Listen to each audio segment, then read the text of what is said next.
আর আমাদের ছাড়া তুমি একা আর কোনোদিন কোনো সিদ্ধান্ত নিতে যেও না। জীবন এত সহজ না। কিন্তু বাবা, আমি যে একটা সিদ্ধান্ত নিয়ে ফেলছি। মানে? আমি যে এতদিন বাসার বাইরে ছিলাম, একটা মানুষই ছিল সবসময় আমার পাশে। আমার মনে হচ্ছে যে একটা ভুল মানুষের হাত ধরে আমি একটা প্রকৃত মানুষ খুঁজে পেয়েছি।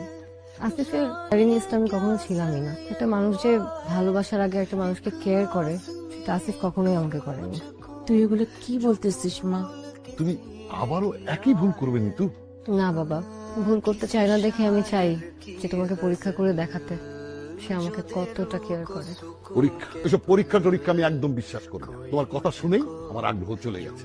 আমি চাই তুমি পরীক্ষাটা করে দাও প্লিজ বাবা, তোমার লাস্ট টাইম প্লিজ। বাবা, আমি আমার একটা অন্য রিসোর্টে ফেলে আসছি। তুমি তোমার লোকজনকে ওখানে পাঠিয়ে ওর চোখ বেঁধে ওকে তুলে নিয়ে আসতে বলো, দেখো কি বলে।